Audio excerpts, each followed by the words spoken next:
Hello दोस्तों। जो लोग अभी क्लास 12 का एग्ज़ाम लिख चुके हैं, चाहे वो आर्ट्स के स्टूडेंट है, कॉमर्स के स्टूडेंट है, साइंस के स्टूडेंट है, सब लोग अभी सीयूईटी के लिए नोटिफिकेशन का इंतजार कर रहे थे कि कब सीयूईटी का फॉर्म भरने का डेट आता है।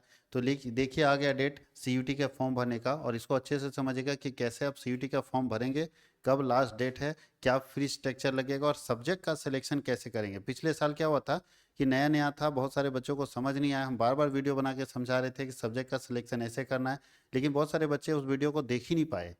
उसके पीछे जो भी रीज़न हो, वो सब्सक्राइबर हमारे नहीं थे और उन लोगों तक कोई शेयर नहीं कर पाया, जिसके कारण बहुत सारे बच्चों की गलती हुई थी।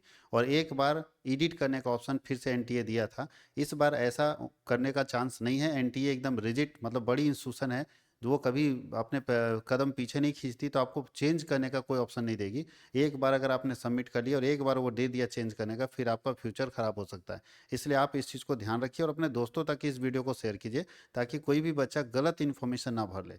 उसे सही इन्फॉर्मेशन की जानकारी होनी चाहिए। मैंने कितना वीडियो बना के समझाया था लोगों को, लेकिन ना तो साइबर कैफ़े वाले को पता था और ना ही बाकी लोगों को पता था कि क्या सब्जेक्ट सिलेक्शन करना है। तो इस बार सब्जेक्ट का सिलेक्शन बहुत इंपॉर्टेंट है। आप जानो कि क्या सब्जेक्ट है और कैसे सिलेक्शन करना चाहिए। तो नोटिफिकेशन जारी कर दिया गया है 27 फरवरी 2024 को। ये पब्लिक नोटिस जारी हुआ है एनटीए की तरफ से। एनटीए कौन है? नेशनल टेस्टिंग एजेंसी है, जो भारत सरकार की एजेंसी है, जो बड़े बड़े एग्जामिनेशन कंडक्ट करती है। जैसे यूजीसी नेट का एग्जाम कंडक्ट करती है, जितने नीट और जेई का एग्जाम कंडक्ट करती है, तो वही एनटीए जो है वो सीयूईटी यूजी और पीजी दोनों का एग्जाम कंडक्ट करने वाली है। तो इसके लिए ये यूजी के लिए नोटिफिकेशन आया। पूरा नोटिफिकेशन को पढ़ देता हूँ, 6 पेज का पीडीएफ है।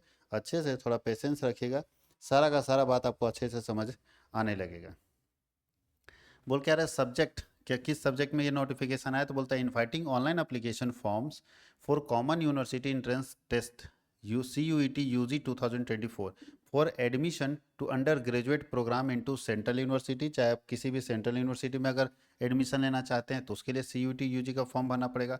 पार्टिसिपेटिंग यूनिवर्सिटी में अगर लेना चाहते हैं तो इंस्टीट्यूशंस में लेना चाहते हैं तो ऑर्गेनाइजेशन या ऑटोनोमस कॉलेजेज में जो रजिस्टर्ड है वहाँ पे, मतलब किसी भी इस देश के किसी भी कॉलेज में, किसी भी यूनिवर्सिटी में अगर आप अपना एडमिशन लेना चाहते हो तो उसके लिए आपको ये सीयूईटी का फॉर्म भरना पड़ेगा और इसकी परीक्षा पास करनी होगी, तभी आप सीयूईटी के आधार पर अपना एडमिशन ले सकते हैं।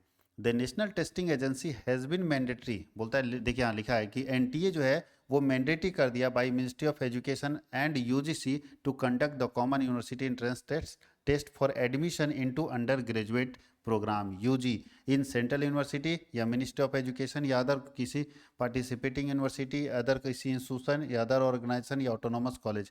यानी देश के किसी भी कॉलेज में अगर एडमिशन लेना है, किसी भी यूनिवर्सिटी में एडमिशन लेना है, तो उसका देखिए यहाँ लिखा है the C U T you G provides a single window opportunity. एक तरीका सिंगल विंडो अपॉर्चुनिटी है to student seeking admission in any of the central university. बोलता है किसी भी central university, participating university, state university या प्राइवेट यूनिवर्सिटी या deemed university, किसी भी जगह पे आप अगर एडमिशन लेना चाहते हैं तो ये सिंगल विंडो अपॉर्चुनिटी देता है। सारे स्टूडेंट्स को बराबर अपॉर्चुनिटी देता है, बराबर अवसर देता है कि आप आइए, आपका आपके अंदर दम है तो आप सीयूटी का एग्ज़ाम क्रैक कीजिए और देश के अच्छे अच्छे यूनिवर्सिटी में पढ़िए। तो ये उन बच्चों के लिए बहुत अच्छा है जो फ्यूचर में आगे चल के बड़े यूनिवर्सिटी में पढ़ने का सपना देख रहे हैं, उनके लिए बहुत काम का चीज़ है।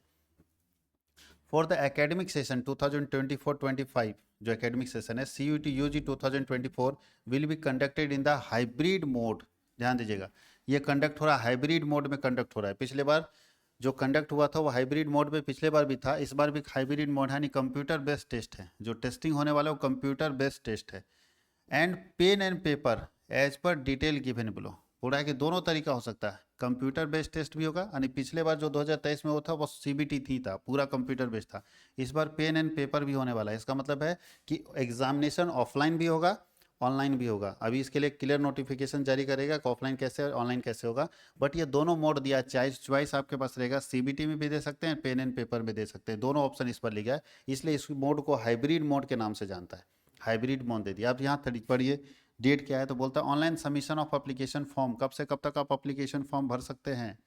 कब से कब तक एप्लीकेशन फॉर्म आप भर सकते हैं? तो एप्लीकेशन फॉर्म 27 फरवरी से 26 मार्च तक भर सकते हैं। 27 फरवरी से 26 मार्च तक आप एप्लीकेशन फॉर्म भर सकते हैं। आवेदन फॉर्म कब से कब तक भेज सकते हैं? 27 फरवरी से 26 मार्च तक आप एप्लीकेशन फॉर्म भर सकते हैं। मेरा ये मानना है, आप लोगों को मैं बता दूं कि कोशिश करना है कि जितना पहले भर ले, क्योंकि लास्ट में जो है ना पूरा वेबसाइट उसका सर्वर बहुत स्लो हो जाता है, और सर्वर स्लो होने के कारण लास्ट में परेशानी होगी। तो कोशिश करना 27 फरवरी से हुआ है तो 2 या 4 मार्च को आप भर लो। तो 27 फरवरी से 26 मार्च यानी 1 महीना का पूरा टाइम आपको दिया गया है फॉर्म भरने का। इसके बाद आप बोलोगे छूट गया मेरा, हमको जानकारी नहीं था, तो 1 महीने तक आप कहाँ सोए हुए थे। इसलिए इस वीडियो को शेयर कर दीजिएगा अपने उन दोस्तों के लिए भी जो सोए हुए दोस्त हैं, जिनको पता नहीं चलता नोटिफिकेशन, उनको भी भेज दीजिए और नोटिफिकेशन ऑन करके रखिएगा। लगातार सीयूटी का पूरा अपडेट आपको देंगे, इसका पूरा सिलेबस और पूरा जो क्लास होगा इसी चैनल के ऊपर आपको मिलेगा, सारा का सारा क्लास। बोलता है last date for successful transaction fee आप कब दे सकते हैं? तो भैया 26 तक फॉर्म भर दीजिए, 26 को ही आपको पेमेंट का डेट है, 26 तक आप पेमेंट दे सकते हैं। क्लियर? करेक्शन करेक्शन 28 से 29 मार्च आपको करेक्शन देगा, अगर कोई गलती होगी तो 28 से 29 मार्च को आप उसको चेंज कर सकते हैं। याद रखिएगा डेट, अगर यहाँ भी गलती हुई तो भी 28 29 मार्च को ही चेंज होगा। जब करेक्शन के लिए आप देगा तो यहाँ पे करेक्शन आप कर सकते हैं 28 से 29 मार्च, याद रखिएगा। और announcement of city of examination, आपका ये परीक्षा किस शहर में होगा उसका अनाउंसमेंट करेगा। अनाउंसमेंट 30 तारीख को परीक्षा का शहर आपको बता देगा, या उसके बाद 30 तारीख या उसके बाद आपको बता देगा, यानी 30 अप्रैल या उसके बाद परीक्षा कहाँ पे होगी, कौन से सिटी में होगी, वो अनाउंसमेंट आपका हो जाएगा। यहाँ पे स्टार मारा हुआ, स्टार का मतलब है कि इस समय चूंकि 30 अप्रैल है, इसी आसपास में लोकसभा के इलेक्शन होने वाले हैं, तो इस पर डिपेंड करता है कि मान लीजिए जैसे झारखंड के जो कैंडिडेट हैं, अगर झारखंड में उसमें असेंबली इलेक्शन चलेगा, लोकसभा के इलेक्शन चलेंगे, तो झारखंड में हो सकता है लेट से हो। बिहार में अगर लोकसभा इलेक्शन हो जाएगा तो बिहार का, तो लोकसभा इलेक्शन का जो शेड्यूल्स होगा उस पर डिपेंड करता है कि झारखंड में कौन सा, मान लो तीसरे चरण में झारखंड में, तो तीसरे चरण में तो उस समय यहाँ एग्जाम नहीं लेगा, उसके बाद एग्जाम लेगा, ठीक है, क्योंकि उस समय गाड़ी का शॉर्टेज रहेगा ना, लोकसभा चुनाव में गाड़ियों की बहुत मारामारी रहेगी, तो लोग कैसे पहुंच पाएंगे ऐसे स्थिति में। तो ये इसलिए स्टार मारा हुआ है कि ये जो लोकसभा का चुनाव होने वाला है उसको ध्यान में रखते हुए ये डेट शीट जारी किया जाएगा, ताकि किसी कैंडिडेट को परेशानी ना हो और कोई कैंडिडेट परेशान ना हो, इसलिए ये स्टार मारा हुआ है। देखिए यहाँ लिखा है द डेट में वेरी डिपेंडिंग, बोलता है डेट जो है वो ज़्यादा से ज़्यादा डिपेंड करता है on the national election scheme या नेशनल इलेक्शन शेड्यूल। अब नेशनल इलेक्शन शेड्यूल जो है कि कब निर्वाचन होगा, कब जो है वोटिंग होगा, ये तो अभी तक जारी नहीं किया निर्वाचन आयोग। तो जो निर्वाचन आयोग है, नेशनल कमीशन, हम लोगों का जो इलेक्ट्रल कमीशन है, तो वो अभी तक कहीं भी जारी नहीं किया डेट। तो जैसे ही है निर्वाचन आयोग जारी कर देता है, इलेक्शन कमीशन जारी कर देता है डेट शीट, तब ये डेट शीट अपना कंफर्म करेगा। बट ये उम्मीद रखो कि 30 अप्रैल के बाद कभी भी हो सकता है। बोलता है एडमिट कार्ड डाउनलोडिंग, वो भी बोल रहा है कि सेकेंड वीक ऑफ मई में आपको एडमिट कार्ड डाउनलोड करने का ऑप्शन मिल जाएगा। सेकेंड वीक ऑफ मई आप डाउनलोड कर सकते हो। और एग्जाम जो होगा, डेट ऑफ एग्जामिनेशन, तो आपकी परीक्षा 15 मई से लेके 31 मई के बीच में होगी। 15 मई से 31 मई के बीच में आपकी परीक्षा आयोजित की जाएगी। 15 मई से 31 मई के बीच में आपकी परीक्षा होगी। तो याद रखना, ये सब कुछ क्लियर कर देता है पहले ही, ये कोई डाउटफुल है, ये झारखंड एकेडमिक काउंसिल और बिहार बोर्ड नहीं, सब कुछ पहले क्लियर कर दिया कि कब से कब एक एग्जाम लेंगे। बोलता है डिस्प्ले ऑफ रिकॉर्डेड रिस्पॉन्स की या आंसर की, आंसर की आपको भेज देगा। जैसे आप एग्जाम लिखते हैं ना, तो आपको आंसर की भेज देगा, तो उससे पता चल जाएगा कि आपने कितना लिखा, आपका कितना आ गया, यहीं से पता चल जाएगा। रिजल्ट तो बाद में देता है। बोलता है to be announce later on website, ये उसके बाद जैसे परीक्षा खत्म होगी उसके 2 या 4 5 दिन के अंदर वो आपको अपने वेबसाइट पर ये रिस्पॉन्स की जारी कर देगा।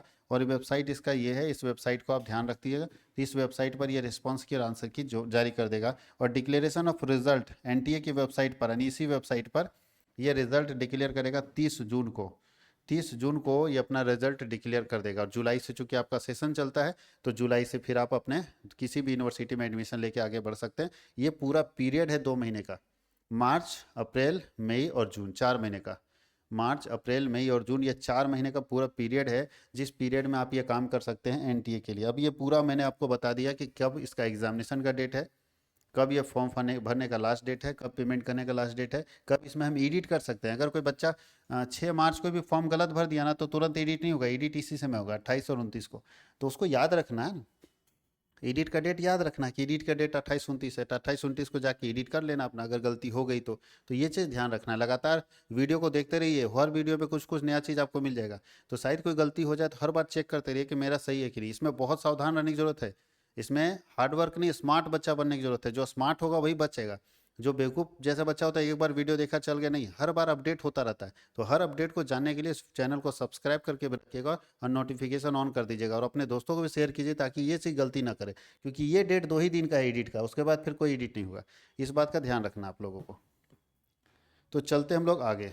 अब क्या लिखा है, ये तो फिर वही चीज़ है, यहाँ पे कुछ खास नहीं है। 13 लैंग्वेज दिया हुआ, ध्यान दीजिएगा, लैंग्वेज 13 है, 13 लैंग्वेज आप भर सकते हैं। तो मैं बता दूं कि जो लोग जिस लैंग्वेज के बंदे हैं उस लैंग्वेज को भरेंगे। पहला लैंग्वेज है इंग्लिश और हिंदी, तो ज़्यादातर लोग इसी को लिखते हैं। उसके बाद असमी है, बंगाली है, गुजराती है, कन्नाडा है, मलयालम है, मराठी है, उड़िया है, पंजाबी है, तमिल है, तेलुगु है और उर्दू है। ये सब लैंग्वेज है, लेकिन ये हम लोग आगे पढ़ेंगे कि कैसे सब्जेक्ट का चॉइसिंग कैसे करेंगे। तो चलिए सब्जेक्ट चॉइसिंग के लिए बात करते हैं हम लोग।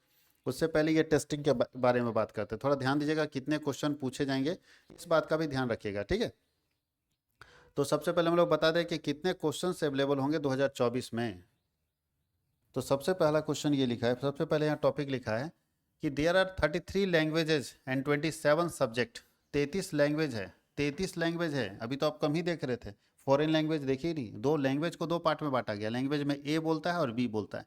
ए में इंडियन लैंग्वेज था जो अभी हम पढ़ रहे थे, तमिल तेलुगु, और फॉरेन लैंग्वेज भी है जो विदेश का, चूंकि विदेश के लोग भी तो भारत में इंटर करते हैं। विदेश का व्यक्ति भी भारत में दिल्ली यूनिवर्सिटी में पढ़ता है, जवाहरलाल नेहरू यूनिवर्सिटी में पढ़ता है, बनारस हिंदू यूनिवर्सिटी में पढ़ता है, अलीगढ़ मुस्लिम यूनिवर्सिटी में, बहुत सारे लोग बाहर से आते हैं पढ़ने के लिए। तो विदेशी लैंग्वेज भी है। तो लैंग्वेज में आप लोग बी को भूल जाइए, क्योंकि आप देश के हैं। आपको पता चला अरबियन नहीं समझ में आएगा, ठीक है। आपको जो है श्रीलंका का जो लैंग्वेज वो नहीं समझ में आएगा, आपको बांग्लादेश का लैंग्वेज समझ नहीं आएगा, तो आप अपना लैंग्वेज देखो। तो हम लोग ए लैंग्वेज में एक देख रहे हैं। तो 33 लैंग्वेज पेपर है, उसमें से एक चुनना है आपको। 33 में से एक लैंग्वेज पेपर चुनना है, ठीक है। बताऊंगा अभी कौन सा चुनना है, ठीक से समझिएगा। 33 में से एक लैंग्वेज पेपर आप चुनेंगे। 27 सब्जेक्ट है, 27 सब्जेक्ट है, जिसमें से आप 6 सब्जेक्ट भी चुन सकते हैं। लेकिन 4-5 सब्जेक्ट से ज़्यादा नहीं चुनना है, 4 सब्जेक्ट मैक्सिमम होता है। सब्जेक्ट में से आप 4 सब्जेक्ट चुन सकते हैं, ठीक है। सब्जेक्ट 4, 5, 6 जो भी चुनना चुन सकते हैं। लेकिन हम लोगों को कोशिश करना है कि जो सेंट्रल यूनिवर्सिटी में ट्राई कर रहे हैं, बड़े यूनिवर्सिटी में ट्राई कर रहे हैं, वो 3-4 पेपर चुन ले। और जो लोकल स्टेट यूनिवर्सिटी में ट्राई कर रहे हैं, जैसे विनोबा भावे यूनिवर्सिटी हो गया, बीबीएमक्यू धनबाद हो गया, रांची यूनिवर्सिटी हो गया, मुजफ्फरपुर यूनिवर्सिटी हो गया, पटना विश्वविद्यालय हो गया, तो बिहार, झारखंड, यूपी, एमपी, ये सब का जो स्टेट यूनिवर्सिटी जो राज्य सरकार के अंदर आता है, तो स्टेट यूनिवर्सिटी के अंदर आपको 4-4, 5-5 सब्जेक्ट चुनने की जरूरत नहीं है। सब्जेक्ट को ही हम लोग डोमेन बोलते हैं। इसी को डोमेन के नाम से हम बार बार वीडियो में बताते हैं। जो सब्जेक्ट होगा, जिसमें आपको मेन सब्जेक्ट, जिसमें आपको टेस्ट देना, जो आपका अपना विषय है, उसको डोमेन बोलते हैं, उसी को सब्जेक्ट बोलते हैं। तो एक हो गया लैंग्वेज पेपर, एक पेपर आपका चुनना है लैंग्वेज, यहाँ पे लिख देते हैं। एक पेपर चुनना है सब्जेक्ट से, इसमें आप एक से ज़्यादा चुन सकते हैं, लेकिन इसमें एक ही चुनना है, ओनली वन, याद रखिएगा। इसमें आप एक से ज़्यादा चुन सकते हो, वो आपके ऊपर है। आप चाहेंगे कि हम 4 सब्जेक्ट का टेस्ट दें तो 4 चुन सकते हैं, ठीक है। जितना चुनना चाहे चुन सकते हैं इसमें। और एक टेस्ट है जनरल टेस्ट, जनरल में भी एक सब्जेक्ट चुनना, एक। तो जनरल टेस्ट तो 3, इसका मतलब है अगर कोई बंदा मिनिमम चुनना चाहता है, कम से कम चुनना चाहता है, तो 3 तो उसको चुनना पड़ेगा। एक लैंग्वेज पेपर, एक जनरल टेस्ट और एक सब्जेक्ट। एक तो 3 तो चुनना पड़ेगा, कम से कम 3 चुनना है। और ज़्यादा से ज़्यादा आप सब्जेक्ट जितना बढ़ा सकते हैं, ये दोनों तो एक ही रहेगा। चलिए यहाँ देखिए, जो क्वेश्चन पूछा जाएगा वो 40 क्वेश्चन बोलता है। 40 क्वेश्चन का आंसर देना out of 50 in each language. कोई भी लैंग्वेज आप अगर चुनते हैं तो लैंग्वेज में 50 क्वेश्चन पूछा जाएगा, उसमें से आपको 40 का आंसर देना है।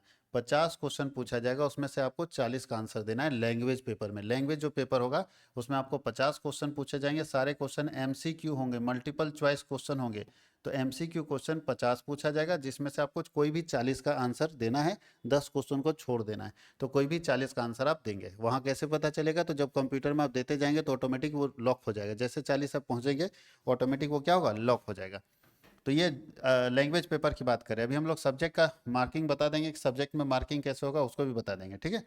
जनरल टेस्ट की बात करें तो जनरल टेस्ट में आपको 60 क्वेश्चन पूछेगा, जिसमें से 50 का आंसर आपको देना है। ये भी एमसीक्यू मोड में होगा, क्योंकि कंप्यूटर बेस्ड जो भी एग्जाम होता है एमसीक्यू मोड में होता है। तो जो जनरल टेस्ट होगा उसमें 60 क्वेश्चन पूछा जाएगा, जिसमें से आपको 50 का आंसर करना है। तो ये जनरल टेस्ट का पूरा हो गया कि 60 में से 50 और लैंग्वेज में 50 में से 40। क्लियर। अब यहाँ पे लिखा है, अच्छा ये कुछ और भी इंफॉर्मेशन दिया है। सब्जेक्ट वाला हम लोग एक एक करके बताएंगे, कुछ सब्जेक्ट अलग अलग है। चलिए इसको देख लेते हैं। From the above subject language the candidate can choose a maximum, देखिएगा maximum 6 subject from all the 3 section. बोलता है एक कैंडिडेट जो है मैक्सिमम 6 सब्जेक्ट चुन सकता है तीनों सेक्शन में। इसका मतलब एक ये चुनेगा, एक ये चुनेगा, 2 हो गया। तो 2 हो गया, इसका मतलब 4 सब्जेक्ट वो लैंग्वेज में चुन सकता है, सॉरी वो सब्जेक्ट में 4 चुन सकता है। मैक्सिमम बोला गया है कि 4 सब्जेक्ट तो वो चुन सकते हैं, 4 से ज़्यादा नहीं। क्योंकि 4 से ज़्यादा क्या पढ़ोगे भाई। कॉमर्स के स्टूडेंट हो तो अकाउंट्स चुनोगे, बीएसटी चुनोगे, इकोनॉमिक्स चुनोगे, एटीपी चुनोगे। साइंस के स्टूडेंट फिजिक्स चुनोगे, केमिस्ट्री चुनोगे, मैथ चुनोगे, बायो चुनोगे या कंप्यूटर साइंस चुनोगे। 4 ही सब्जेक्ट होता है, तो 4 सब्जेक्ट में 4 चुनना है मैक्सिमम। आप एक भी चुन सकते हैं, इसमें एक भी चुन सकते हैं, है ना, एक सब्जेक्ट भी आप चुन सकते हैं, मैक्सिमम आप 4 चुनिए। लेकिन ये दोनों तो एक फिक्स है, यानी लैंग्वेज एक होना ही चाहिए, जनरल टेस्ट एक होना ही चाहिए। तो जनरल टेस्ट एक होगा, लैंग्वेज एक होगा, 2 हो गया। और इसमें से आप जितना चुनना चाहते हो कम से कम एक, और मैक्सिमम 4 सब्जेक्ट आप चुन सकते हो। इसलिए बोल रहा है कि मैक्सिमम आप 6 सब्जेक्ट ही चुन सकते हो। बोलता है तीनों में, तीनों सेक्शन में 40 out of 50 question for all test papers, और 50 आउट ऑफ 60 जो है वो जनरल में। बोलता है कि सारे टेस्ट पेपर में जो लैंग्वेज होगा, लैंग्वेज में 50 में 40 का आंसर करना और जनरल में 60 में 50 का आंसर करना है, ठीक है। इट इज एड, बोलता है admissible for candidate to select at least one language. ध्यान दीजिएगा, ये बहुत जरूरी है कि एक कैंडिडेट को एक लैंग्वेज चुनना होगा एंड अ जनरल टेस्ट। मतलब एक कैंडिडेट को एक लैंग्वेज और एक जनरल टेस्ट चुनना होगा, उसके बाद बाकी वो चुने। जो हम आपको बता रहे हैं, एक लैंग्वेज और एक जनरल टेस्ट उसको चुनना ही पड़ेगा, उसके बाद बाकी वो सब्जेक्ट में जितना चुनेगा कोई दिक्कत नहीं। Duration of the all test papers would be 45 minute. सारा टेस्ट पेपर जो है वो 45 मिनट्स करेगा। जितने टेस्ट पेपर होंगे 45 मिनट के होंगे, 45 मिनट में ही आपको सारा आंसर दे देना है, ठीक है। चाहे वो लैंग्वेज के हो, चाहे वो जनरल टेस्ट को हो। लेकिन कुछ को छोड़ के, जैसे मैथमेटिक्स को छोड़ के, मैथमेटिक्स का जो पेपर होगा वो 60 मिनट का होगा। मैथमेटिक्स के बाद अप्लाइड मैथमेटिक्स का 60 मिनट का होगा, बाकी सब 45 मिनट का होगा। अब ज्योग्राफी है ना, हिस्ट्री सब 45 मिनट, लेकिन मैथमेटिक्स, अप्लाइड मैथमेटिक्स, अकाउंटेंसी का पेपर, फिजिक्स का पेपर, केमिस्ट्री का पेपर, इकोनॉमिक्स का पेपर, कंप्यूटर साइंस का पेपर, आईटी का पेपर और जनरल जो टेस्ट होगा, ये सब पेपर जो है 60 मिनट के होंगे जनरल टेस्ट के। तो इतने सारे पेपर को छोड़ के बाकी सारा पेपर 45 मिनट का होगा, और ये सारे पेपर जो होंगे 60 मिनट। इसका मतलब जनरल टेस्ट आपका 60 मिनट का होगा, क्योंकि इसमें मैथ्स होता है ना, इसमें बनाना पड़ता है। The examination will be conducted on the multiple days. बोले एग्जाम बहुत सारे दिनों में हो जाएगा और 3 शिफ्ट में होगा, इन 2 और 3 शिफ्ट, 2 या 3 शिफ्ट में हो सकता है, depending on the number of candidate and subject choices. Number of candidate के ऊपर और सब्जेक्ट चॉइसेस के ऊपर डिपेंड करता है। 3 शिफ्ट में एग्जाम होगा और अलग अलग डेट में होगा, है ना। ये तो इतने ज़्यादा कैंडिडेट होते ही हैं कि एक डेट में पॉसिबल नहीं है, तो अलग अलग डेट में होंगे, और डेट में होगा, और अलग अलग शिफ्ट में भी हो सकता है। मॉर्निंग शिफ्ट हो सकता है, दोपहर शिफ्ट हो सकता है, इवनिंग शिफ्ट हो सकता है। ये इंपॉर्टेंट इन्फॉर्मेशन तो ये आपके पास है, वेबसाइट देख लीजिए कि क्या क्या है, देख लीजिए। ये है सब्जेक्ट, थोड़ा ध्यान दीजिएगा इसको, लैंग्वेज को लेके बहुत इंपॉर्टेंट है, लैंग्वेज में क्या क्या है। तो ये देसी लैंग्वेज, जो हम बात कर रहे हैं देसी लैंग्वेज का, ये जो ब्लू कलर इस टाइप का दिख रहा है ना, ये पूरा 113 तक 13 लैंग्वेज देसी है। ये देसी लैंग्वेज है, इसमें आप अपना चुन सकते हैं। वैसे इसमें से कोई ओनली वन चुनना है, ओनली वन। मैं आपको सजेस्ट करता हूँ केवल एक चुनना। अब आप अगर इंग्लिश में स्ट्रांग हो तो लैंग्वेज पेपर इंग्लिश चुनो, अगर हिंदी में स्ट्रांग हो तो लैंग्वेज पेपर हिंदी चुनो, और आसामी वगैरह तो हम लोग लगभग अगर देखें, हमारे जो व्यूअर हैं वो ज़्यादातर इस एरिया से नहीं है, तो अगर इस एरिया से हैं भाई तो अपन मत सब्जेक्ट चुन लीजिएगा। लेकिन वो या तो हिंदी और इंग्लिश, ज़्यादातर पूरे देश में यही चलता है, हिंदी और इंग्लिश। उसके अलावा अगर उनको लगता है कि लोकल लैंग्वेज चुना है, जैसे बंगाल के अगर स्टूडेंट है बंगाली चुनेगा, आसाम वाला आसामी चुनेगा, गुजरात वाला गुजराती, कन्नाडा वाला सॉरी कन्नाडा नहीं, कनाडा नहीं, कन्नड़ है ये, ठीक है, कन्नड़ है। मलयालम है, मराठी है, उड़िया है, पंजाबी है, तमिल है, तेलुगु है, उर्दू है। तो जो जिसको सब्जेक्ट चुनना है इसमें से केवल एक चुनना है, ठीक है। अब विदेशी लैंग्वेज भी है सर, देखिए विदेशी, अरबिक है, बोडो है, चाइनीज़ है, डोगरी है, फ्रेंच है, जर्मन है, इटालियन है, जापानीज़ है, कश्मीरी है, ठीक है, कोनाकनी है, मैथिली है, मणिपुरी है, नेपाली है, पर्सियन है, रसियन है, संथाली है, सिंधी है, स्पेनिश है, तिब्बतियन है और संस्कृत है। ये लैंग्वेज भी आप चुन सकते हैं टोटल। तो इतना नहीं चुनना है, इसमें से कोई कोई भी लैंग्वेज जो पेपर यहाँ से यहाँ तक देखे ना, टोटल 20 मेरे ख्याल से लैंग्वेज पेपर, नहीं 20 और 13, 20 और 13 33 लैंग्वेज पेपर जो हम लोग देख रहे थे। तो आप याद रखना, लैंग्वेज में से कोई एक चुनना है, जो भी आप चुने हो। तो आप ज़्यादातर लोग हिंदी ही चुनेगा अपना। अब चलते हैं एक और, देखो यहाँ पे जनरल टेस्ट तो कंपलसरी, इसमें कोई चॉइस नहीं है। तो एक पेपर इसमें से, एक पेपर लैंग्वेज में से, एक पेपर जनरल टेस्ट में से, दोनों कंपलसरी हो गया। एक कोई भी लैंग्वेज में से आप चुन लीजिए, उतने में से कोई एक। और ये तो चुनने की जरूरत ही नहीं, तो आपको चिपका दिया जाएगा। देखिए जनरल टेस्ट ये चिपका रहेगा, क्योंकि ये सबको देना है जनरल टेस्ट। तो जनरल टेस्ट चुनने की जरूरत नहीं थी। एक पेपर वो हो गया, एक पेपर वो हो गया, 2 पेपर, कम से कम 3 बोले थे, अब 2 पेपर हो गया, तो एक पेपर और चुनना है। तो कम से कम 3 पेपर में एक पेपर, ये फिक्स है, समझ में आ रहा है ना सबको। एक जनरल पेपर सबको चुनना है, ये चुनने की जरूरत नहीं, ये सबका है। तो जनरल पेपर एक पेपर हो गया, एक पेपर लैंग्वेज हो गया, 2 पेपर हो गया। अब आप इसमें कितना चुनते हो ये आपके ऊपर करता है। ये दोनों में एक ही पेपर चुनना है, एक इसमें और इसमें तो एक है ही, अब इसमें आपको डिपेंड करता है कि कितना पेपर आप चुनना चाहते हो। तो इसमें आप मैक्सिमम 4 पेपर चुन सकते हो। मैक्सिमम जो है वो 4 सब्जेक्ट चुन सकते हो सब्जेक्ट में, जिसको सब्जेक्ट बोलते हैं, ध्यान दीजिएगा, इसको सब्जेक्ट बोलते हैं, इसको लैंग्वेज बोलते हैं। लैंग्वेज है ये, और ये सब्जेक्ट है, जहाँ सब्जेक्ट होगा वहाँ ये चुनना होगा आपको। और ये हमारा जनरल टेस्ट है जो सबके लिए, जनरल टेस्ट सबके लिए होगा। लैंग्वेज में से कोई एक लैंग्वेज चुनना है, और इसमें से आप एक कम से कम और ज़्यादा से ज़्यादा 4 सब्जेक्ट चुन सकते हो टेस्ट के लिए। तो जो मैं आपको सजेस्ट करता हूँ, जो बड़े यूनिवर्सिटी में अप्लाई करना चाहते हैं और लगता है कि मान लीजिए हम अकाउंट्स के लिए अगर दिल्ली यूनिवर्सिटी में अप्लाई करते हैं और अकाउंट्स का सीट भर जाता है, मेरा जो रैंक है कम आता है, मतलब रैंक मेरा कम आता है और सीट भर जाता है, तो ऐसी स्थिति में मेरे पास दूसरा चॉइस नहीं रहेगा, इसलिए बोला जाता है कि आप दूसरा पेपर भी चुन लो ना। जैसे अकाउंट्स में मेरा नहीं हुआ, लेकिन बीएसटी में मेरा ठीक रैंक है, बीएसटी मेरा सिलेक्शन हो जा रहा है, तो हम दिल्ली यूनिवर्सिटी में बीएसटी में पढ़ लेंगे, इकोनॉमिक्स में पढ़ लेंगे, ठीक है। तो आप 2-3 ट्राई करो, इसलिए बड़े यूनिवर्सिटी के लिए जो ट्राई कर रहे हो 2-3 भरोगे, और जो छोटे यूनिवर्सिटी के लिए ट्राई करो एक भी भरोगे काफ़ी। तो फिर मैं आपको बता दूं, लैंग्वेज इसमें से कोई एक चुनना है, जनरल टेस्ट दूसरा पेपर, और तीसरा पेपर इसमें से आपको चुनना है। इसमें मैक्सिमम आप 4 पेपर चुन सकते हैं, मिनिमम एक पेपर चुनना है, ठीक है। कम से कम एक पेपर और ज़्यादा से ज़्यादा 4 पेपर चुनना है, एकदम याद हो जाना चाहिए। जनरल टेस्ट एक पेपर, लैंग्वेज एक पेपर, और इसमें मैक्सिमम 4 और मिनिमम जो है एक पेपर आप चुन सकते हैं। अब आपको कौन सा चुनना है, तो भाई अगर कॉमर्स का स्टूडेंट है तो अकाउंटेंसी और book keeping, agriculture, anthropology, biology, biology के अंदर के ही हम लोग बायोलॉजी को ही हम लोग बायोलॉजिकल स्टडीज़, बायोटेक्नोलॉजी और बायोकेमिस्ट्री बोलते हैं, ठीक है। क्योंकि कुछ जगह पे हम लोग जैसे स्टेट बोर्ड में देखिए बायोलॉजी पढ़ता है, कुछ जगह पे इसका नाम बायोकेमिस्ट्री होता है, सब एक ही है। बिजनेस स्टडी चुन सकते हो, केमिस्ट्री चुन सकते हो, इन्वायरमेंटल स्टडी चुन सकते हो, कंप्यूटर साइंस और इंफॉर्मेशन प्रैक्टिस एक ही बात होता है।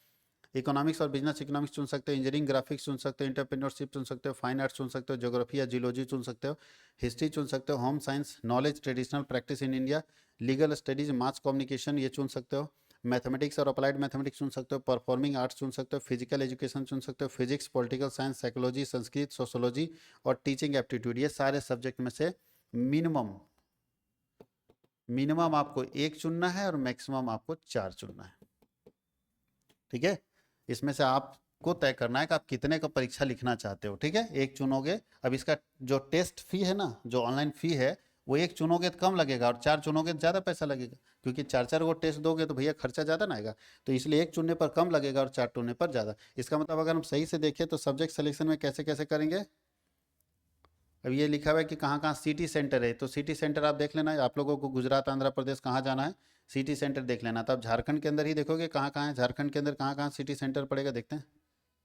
छत्तीसगढ़, इधर कर्नाटक, झारखंड है, देखिए झारखंड में बोकारो पड़ेगा, धनबाद पड़ेगा, हजारीबाग पड़ेगा, जमशेदपुर पड़ेगा, रांची पड़ेगा, चाईबासा पड़ेगा, देवघर पड़ेगा, दुमका पड़ेगा और गिरिडीह पड़ेगा। फिर से रिपीट कर देते हैं, झारखंड के अगर आप हैं तो बोकारो, धनबाद, हजारीबाग, जमशेदपुर, रांची, चाईबासा, देवघर, दुमका, गिरिडीह, यही जगह झारखंड में पड़ेगा।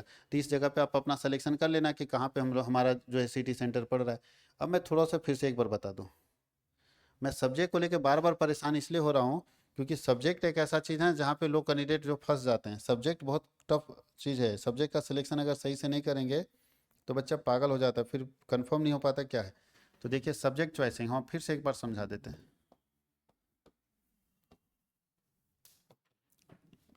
3 सब्जेक्ट आपको चुनना है। पहला है लैंग्वेज, भाषा। तो लैंग्वेज में आप कोई भी चुन सकते हैं, एनी वन